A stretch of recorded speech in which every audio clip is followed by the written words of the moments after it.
beaucoup. C'est bien gentil. Bon après-midi à tout le monde. Je veux commencer par remercier le comité qui m'a invité pour venir faire cette présentation en français.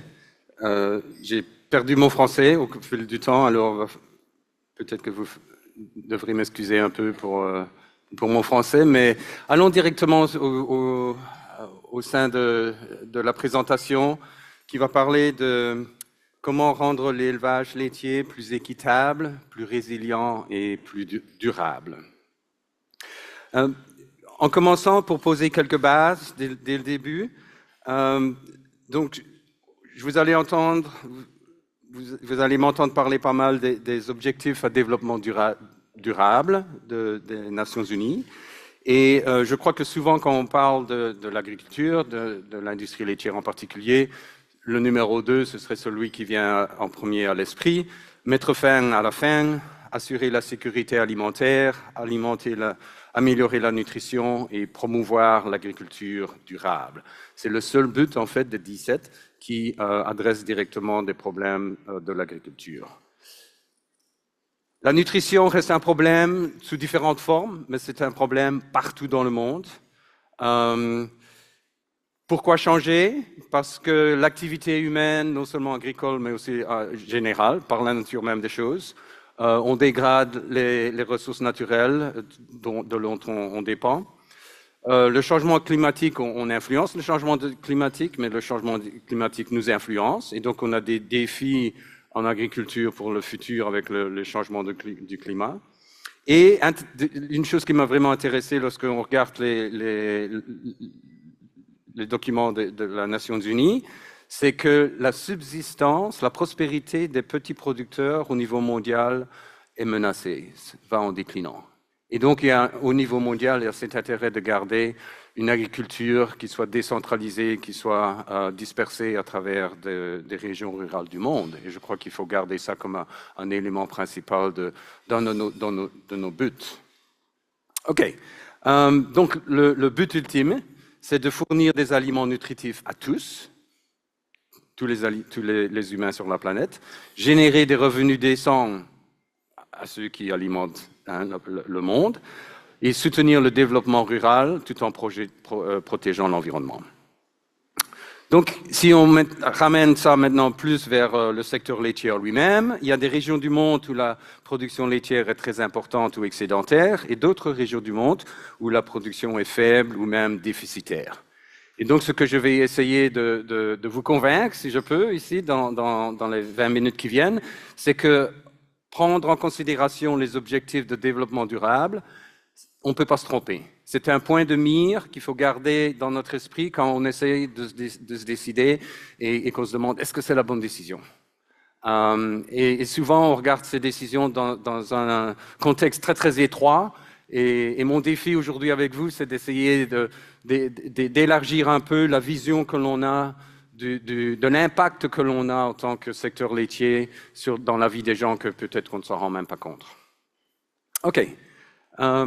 Donc, certains de ces buts sont vraiment universels et d'autres buts, évidemment, sont plus applicables dans certaines parties du monde que dans d'autres. Mais bon, je vais essayer de parler un peu de ça dans un instant. Donc, la question, c'est comment rendre l'élevage laitier plus équitable, plus résilient et plus durable.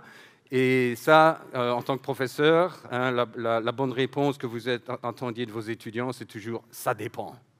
Ça dépend, et dis-moi de quoi. Donc, ça dépend du potentiel productif, ça dépend des conditions économiques, conditions environnementales, conditions sociales, conditions politiques, et la liste continue, historique, même religieuse parfois. C'est vraiment étonnant de voir à travers le monde les raisons pour lesquelles les gens travaillent avec les animaux. Un point principal que je veux vraiment partager avec vous, c'est que dans ce nouveau monde d'expansion des limites de nos systèmes qu'on essaye d'étudier et d'améliorer, les outils qui sont à notre disposition aujourd'hui sont inadéquats, sont rudimentaires, imprécis, inexacts et biaisés.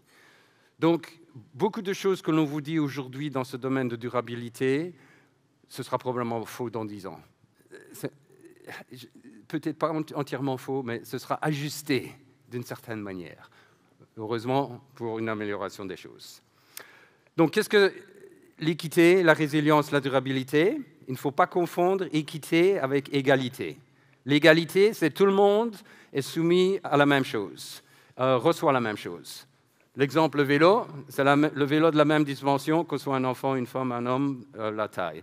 Ce n'est pas juste. L'équité, c'est chacun obtient en fonction de ses besoins, en fonction de ses aptitudes.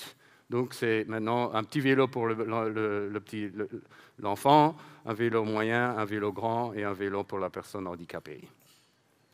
Ce dessin ici permet aussi de bien illustrer le concept. Tout le monde est soumis à la même condition, c'est l'égalité, mais ça ne veut pas dire équité.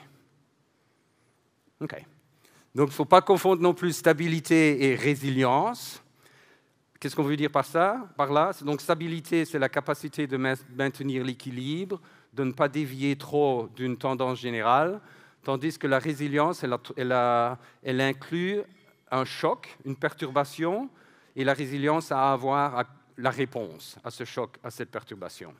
Comment on va l'absorber, comment on va s'en récupérer, et comment on va s'y adapter à long terme. Et donc, si on prend un exemple ici de la production de lait moyenne par vache par jour dans un élevage, la stabilité, c'est peu de variations alentour de la tendance générale. C'est une bonne stabilité, une stabilité faible, on a beaucoup de variations alentour de la tendance générale. Au niveau de la résilience, il y a un choc, que ce soit un choc économique, un choc biologique, une maladie, un choc social, un changement dans la composition de la famille, une personne qui quitte la ferme pour une raison ou pour une autre, ou pire même qui décède, c'est de choc. Comment la ferme répond à ça? Ça a à voir avec la résilience. Et donc, il y a trois parties à nouveau, la partie de la capacité d'absorber des chocs, la partie de récupérer de ce choc, et la troisième partie, qu'il y a beaucoup de gens qui l'oublient, c'est la partie de l'adaptation à long terme lorsqu'on a à récupérer de ce choc. Bon, maintenant, parlons un peu de la durabilité. Durabilité, ça veut dire soutenir, supporter, maintenir au cours du temps, sans qu'il y ait une définition bien précise du terme. Est-ce qu'on parle de 1 an, de 10 ans, d'une génération, de 100 ans? Quand on parle de durabilité, vous décidez vous-même de ce que ce terme est, ce qui évidemment peut causer beaucoup de discussions. Mais bon, il y a une partie sociale, les piliers, une partie environnementale et une partie économique. Et souvent, si on applique ça au niveau de la ferme, on sait de quoi on parle. Au niveau économique, j'essaie de le faire avancer, là, ça va doucement. OK, oups, voilà. Au niveau économique, donc, on parle productivité du travail, taux d'endettement, capacité d'autofinancement, contrôle des charges, des indicateurs bien économiques. Au niveau social, on parle de la satisfaction du travail, rythme de vie, relation avec le consommateur, les assurances santé. Bon, ça tombe bien dans la catégorie sociale. Et dans l'environnement, on a la qualité de l'eau, la qualité de l'air, la santé des sols et la biodiversité. Ce sont les 4 catégories que l'on retrouve un peu partout maintenant dans ces outils d'évaluation de l'environnement au niveau de l'agriculture et de la ferme. Donc, on voit souvent ces indicateurs qui sont bien logés dans leurs piliers, mais de ma perspective, je crois qu'il faut regarder à l'interaction entre ces piliers plus que de penser à ces piliers étant indépendants les uns des autres. Et en fait, si je vous mettais à l'épreuve de me dire, pour certains de ces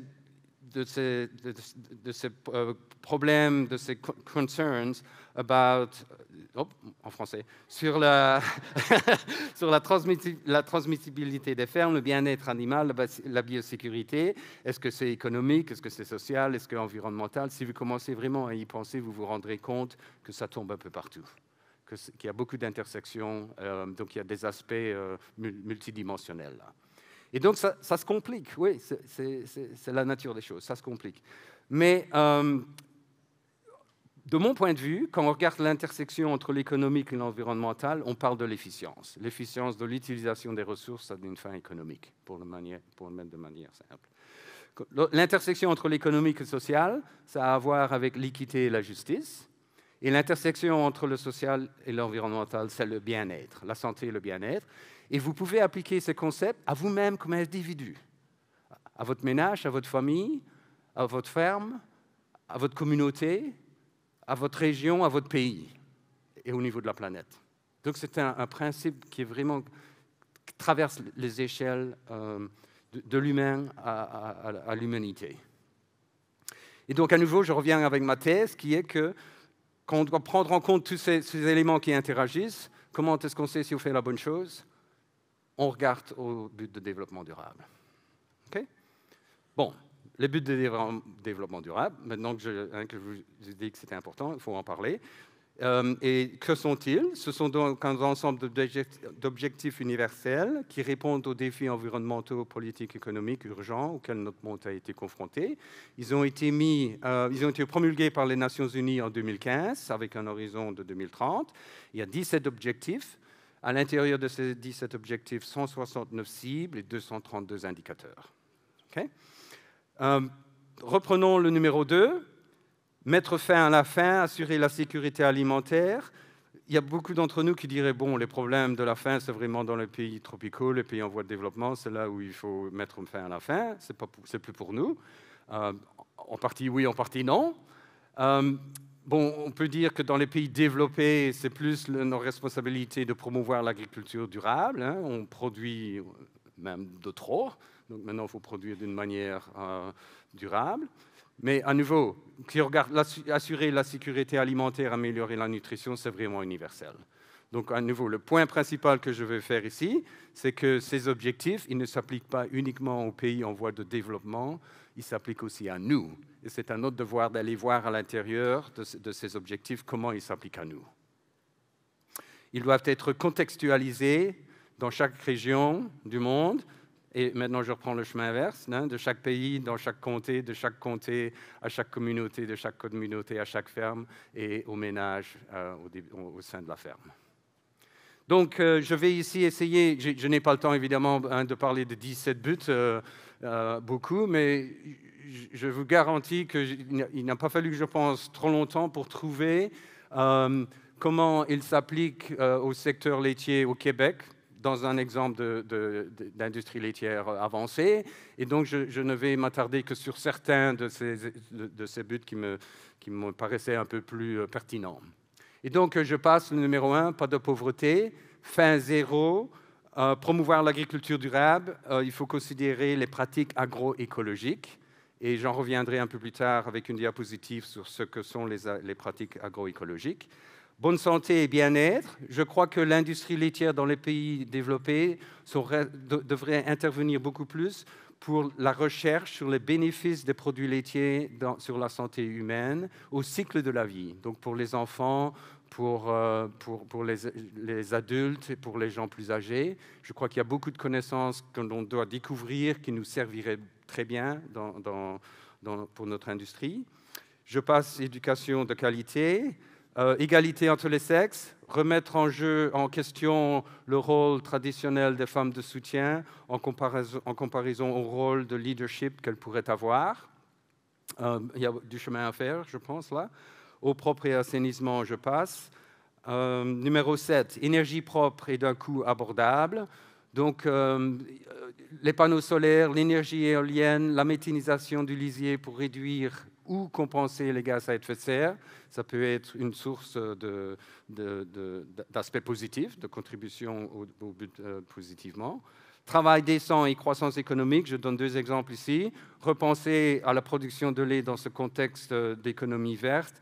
Et un deuxième exemple entièrement différent, ce serait de remettre en question les conditions de travail dans les fermes. Hein? Qui dans nos fermes disent qu'ils ne travaillent pas suffisamment? Ouais.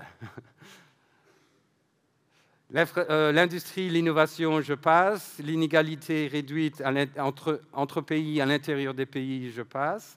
Ville et communautés durables. Deux exemples à nouveau qui sont faciles à trouver.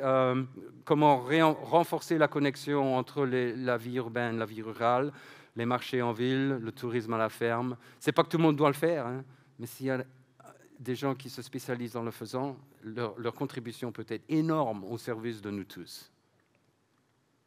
OK. Le suivant, c'est la consommation et production responsable. Donc là, il y a aussi beaucoup à faire. Gestion des déchets organiques, l'économie biocirculaire, donc le recyclage, et je vais en reparler de ça dans un moment. Donc le numéro 13, maintenant, si mes médias avancent. La lutte contre le climat, donc évidemment, réduction des émissions de gaz à effet de serre et compensation de ces émissions. On a parlé du numéro 7, l'énergie, on va parler du numéro 15, la vie terrestre, qui a à voir avec, en niveau, les pratiques écologiques pour enrayer et inverser, ce sont les mots mêmes utilisés dans les documents des Nations Unies, le processus de dégradation des terres et mettre fin à l'appauvrissement de la biodiversité. Paix et justice, je passe. Et enfin, le dernier, réalisation de ces objectifs à travers du partenariat. Donc, il faut que l'on trouve le moyen, en tant que communauté d'industrie laitière, de renforcer notre capacité de répondre de manière constructive aux attentes de la société. Donc, ma thèse, c'est qu'il faut repenser à quoi ça sert, une ferme. Et il faut repenser comment transformer nos défis et nos opportunités. Et pour faire ça, il nous faut de nouveaux indicateurs. Transformer nos défis en opportunités, donc ça commence à penser à la ferme comme de première dimension, production de lait à des fins commerciales, qui doit être une unité efficiente, rentable, axée sur le marché. Deuxième dimension, la ferme, c'est le fermier est responsable, il est le gardien des ressources naturelles dont il dépend, dont il est le propriétaire, mais aussi dont le reste du monde dépend. La qualité de l'air, la qualité de l'eau, ce n'est pas que sur la ferme, c'est pour tout le monde. Et cette troisième dimension, c'est la dimension sociale, c'est la dimension institutionnelle, c'est le contexte des acteurs, des intervenants dans l'industrie du Québec, aux États-Unis, en Europe, en Belgique, où que ce soit. Et tout ça, ça interagit et ça va dans les deux sens. Et donc, il y a une complexité importante quand on essaie de faire une analyse de ces systèmes. Mais à nouveau, en regardant l'avenir, moi, ce que je vois, c'est le besoin de nouveaux indicateurs qui fonctionnent bien à chacun de ces niveaux, à chacun de ces dimensions, et qui sont ancrés dans ces buts de développement durable. Je vais essayer de vous donner un exemple concret avec de l'azote et un peu plus tard peut-être avec du carbone. Et quand je parle de l'azote ici, je parle des protéines, donc les protéines produites dans le lait des vaches. Mais avant de parler de la vache, je vais voir ça du niveau mondial, du niveau global. Et ici, ce que vous voyez sur cette dia, c'est l'apport en protéines à la population humaine dans 63 pays du monde, du plus faible au plus élevé. Et vous voyez que ça variait de 50 grammes par jour par personne à jusqu'à presque 130 grammes de personnes par jour. Le besoin de l'être humain, il est de 900 grammes par kilo de poids vif. Donc en fait, c'est très facile. Vous pouvez arrondir ça à 1. Donc si vous pesez 60 kilos, ça fait 60 grammes de protéines de bonne qualité par jour. Donc maintenant, vous savez exactement la quantité de protéines que vous avez besoin par jour. Et vous voyez que la majorité des pays du monde produit plus de protéines nécessaires à la population humaine. Il n'y a que les pays d'Afrique subsaharienne où ils sont en déficit. Donc c'est ce contexte excédentaire. Ce n'est pas étonnant que dans ce contexte excédentaire, on a maintenant les gens qui ne connaissent pas du tout le monde rural, le monde agricole, de dire pourquoi est-ce qu'on alimente des vaches? Pourquoi est-ce qu'on alimente des animaux pour produire des protéines qu'on n'a pas besoin? Les aliments utilisés par les animaux, les céréales, devraient mieux être servir à nourrir directement les gens qui ont faim. C'est logique pour les gens qui ne comprennent pas. Et comment on va répondre à ça? Comment faut répondre à ça? À nouveau, il faut qu'on trouve des nouveaux indicateurs qui marchent pour nous, qui marchent pour eux. OK, et je vais donner cet exemple avec l'azote. Donc je passe ici avec l'azote. à un niveau très traditionnel. On regarde la quantité de protéines du lait, haute qualité pour l'être humain, qui vient du lait en relation à la quantité d'azote que la vache a ingérée. 26%, nos vaches ne sont pas très efficientes. En fait, elles mettent plus d'azote dans leur fumier qu'elles ne mettent dans leur lait. C'est la nature de la biologie de la vache. Et donc, c'est à nouveau, c'est regarder l'efficience. L'efficience de conversion de l'azote des vaches, à l'entour de 26%. Maintenant, il faut essayer de trouver un nouveau indicateur, comme je le dis. On va prendre notre même indicateur, mais on va changer le dénominateur. Au lieu de diviser par 100, 26 grammes pour 100 grammes, on va regarder à la fraction de l'azote que la vache qui consomme pourrait potentiellement être consommable par l'humain. Et ici, dans mon exemple, c'est 12 grammes. Donc, on va diviser 26 par 12. Et maintenant, notre rapport, il est de 2,2. OK. Merci de m'accompagner à travers de la mathématique, là. Mais ce nouveau rapport, ce nouveau indicateur, il nous donne une image entièrement différente de l'efficience de nos vaches laitières. Une valeur de 1 ou supérieure à 1 nous dit que l'animal produit plus qu'il ne consomme et il n'est donc pas en compétition avec l'être humain pour les protéines. Mais une valeur moins de 1 veut dire que l'animal, en fait, produit moins qu'il ne consomme et donc est en compétition avec l'humain pour ses protéines. Et donc, c'est très simple à comprendre. Je crois que, et donc, à nouveau, si on compare nos deux indicateurs, le traditionnel 0,26, la vache est très inefficiente, elle met la majorité de l'azote qu'elle consomme dans son fumier.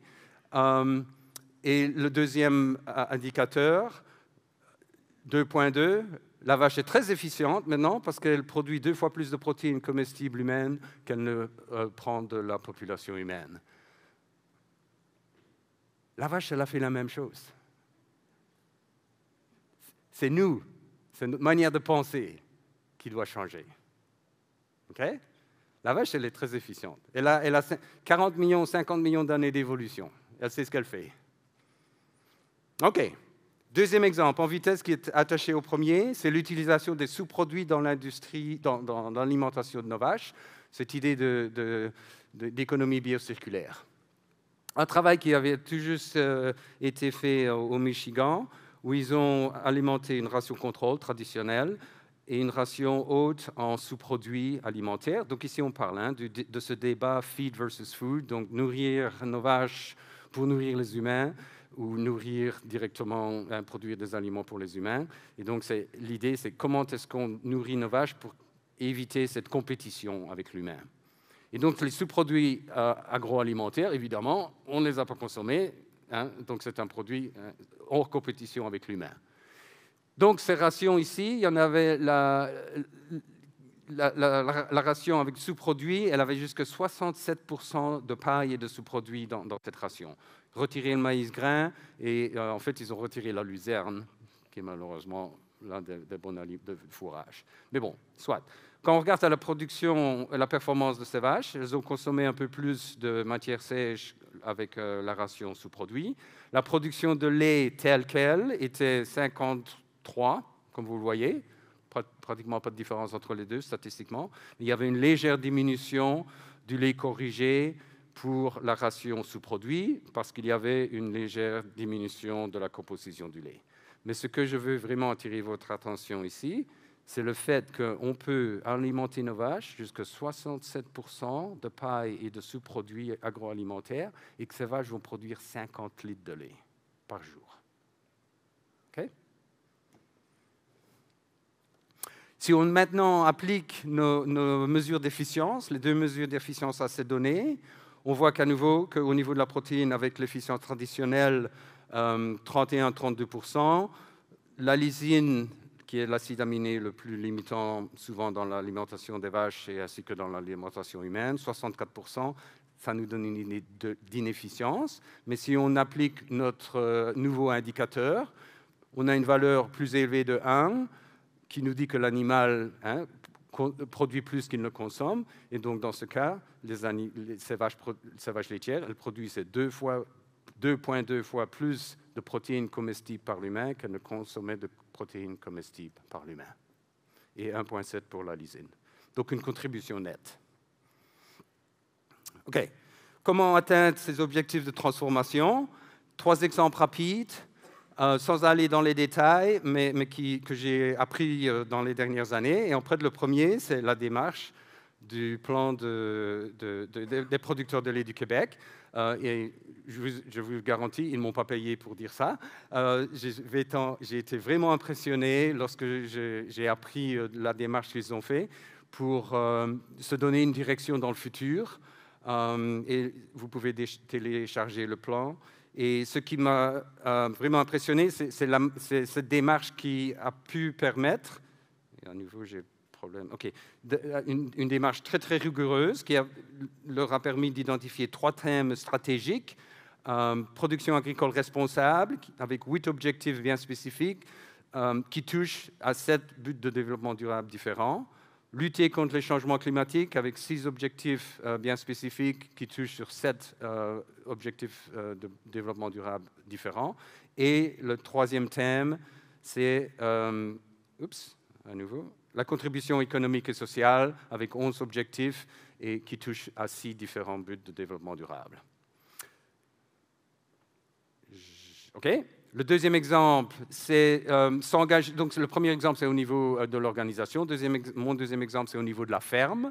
Il y a un outil, à nouveau, que j'ai pris connaissance, qui m'a vraiment impressionné. C'est l'outil durabilité d'une entreprise agricole, IDEA, donc indicateur de durabilité des exploitations agricoles. C'est un outil qui a été développé initialement en France et qui a été adapté ici, dans les conditions du Québec, avec le travail de Agriculture et Agroalimentaire Canada, Marie-Noël Thivierge et Jérôme Gégaud, ainsi que Sylvestre Delmotte, qui je crois est dans la salle aujourd'hui, de Agro-Environnement. Et cet outil, donc, il y a 30 indicateurs. Le premier axe, c'est assurer la pérennité de l'entreprise. Viabilité économique, gestion de l'entrepreneuriat, transmissibilité et qualité de vie. Le deuxième axe, c'est une évaluation de préservation des ressources naturelles, le sol, l'eau, l'air, la biodiversité.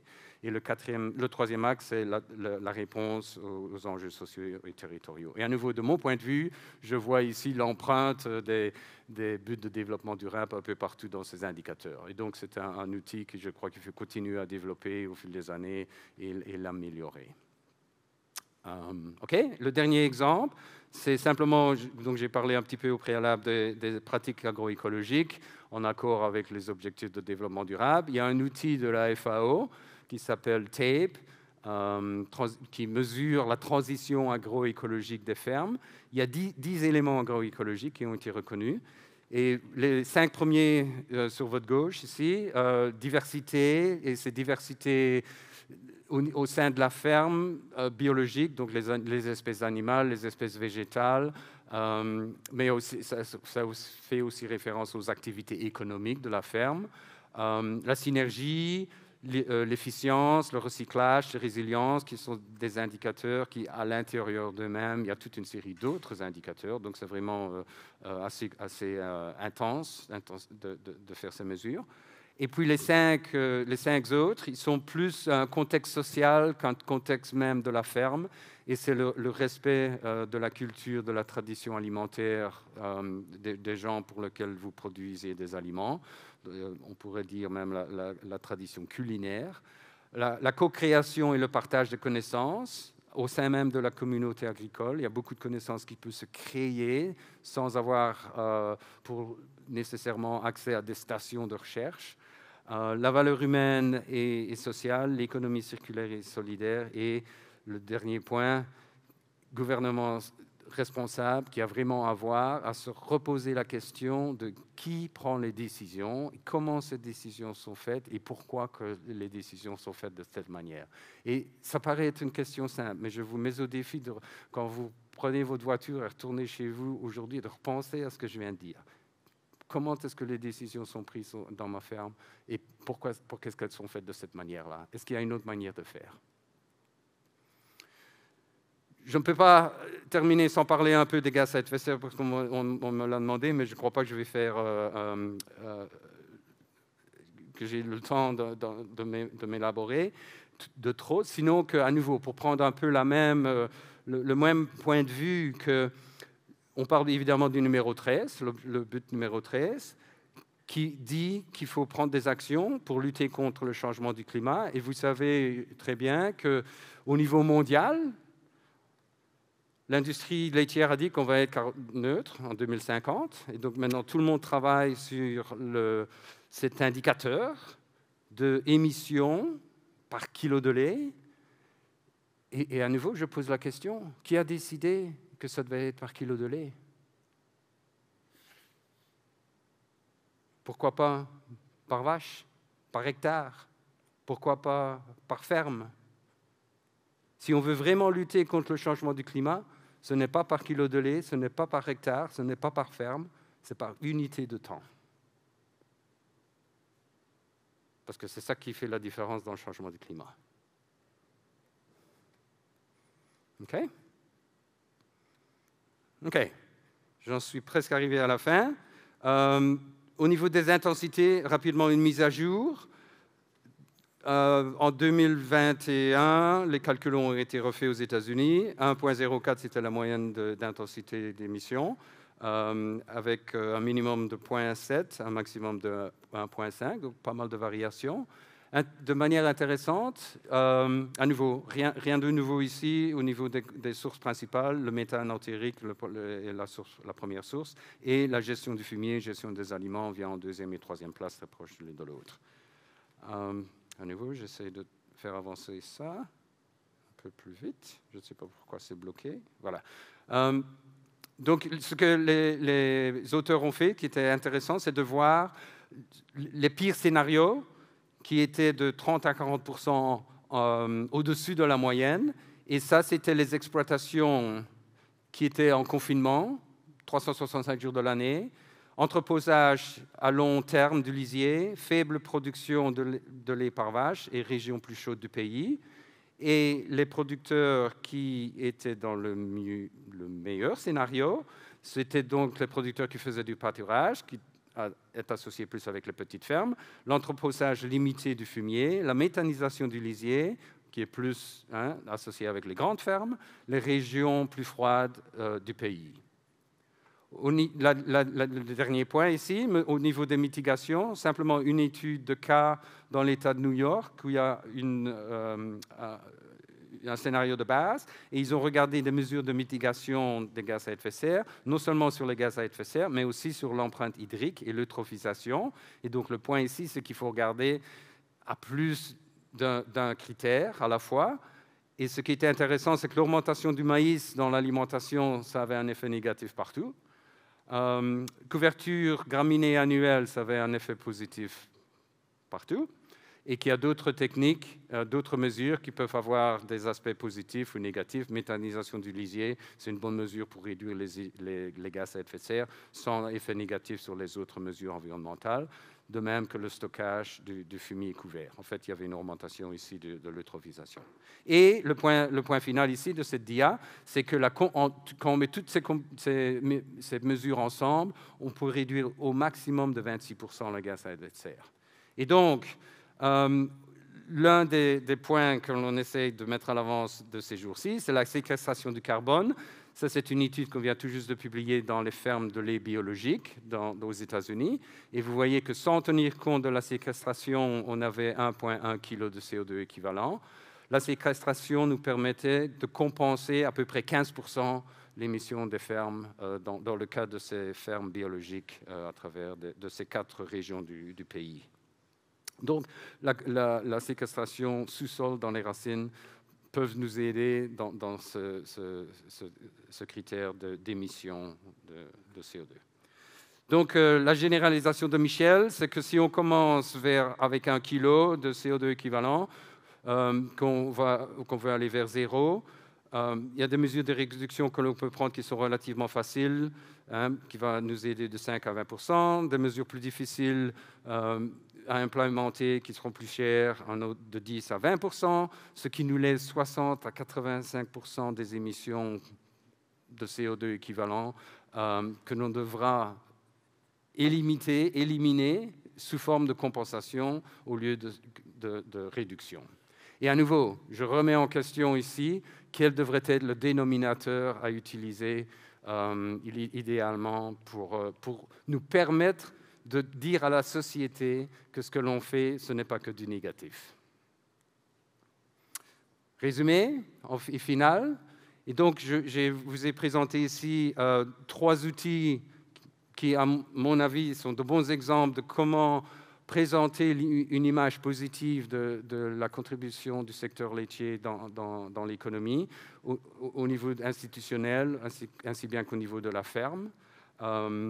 Et je vous ai donné 2 exemples de repenser des indicateurs qui existent au niveau de la ferme, que les nutritionnistes ou les consultants utilisent lorsqu'ils ont, qu'ils ont bien appris lorsqu'ils étaient à l'université de comment évaluer l'efficience de la ferme, et de prendre ces indicateurs et de les transformer de telle manière que les gens qui ne connaissent rien du tout de la ferme peuvent avoir une image plus positive, sans leur mentir du tout de ce que l'on fait. OK ? Et donc, si vous me posez la question, y a-t-il moyen d'améliorer l'équité, la résilience, la durabilité de ma ferme? C'est une question à 1 000 $. Et la réponse, c'est que chaque ferme laitière est un système complexe, unique. Donc, les défis et les opportunités au niveau équité, résilience et durabilité ne peuvent pas se généraliser. Ça doit se faire au niveau de chaque ferme individuellement. L'évaluation doit se faire en tenant compte du contexte particulier de cette ferme, avec des outils que l'on reconnaît qui sont imprécis, moins qu'idéaux, mais il faut continuer à les améliorer. Et il faut autant que possible mettre ces outils en alignement avec les objectifs de développement durable. Et avec ça, je vous remercie de votre attention. Et je sais que j'ai été un peu plus de temps qui m'est permis, mais s'il y a des questions, ce sera avec plaisir. Merci, c'est bien gentil.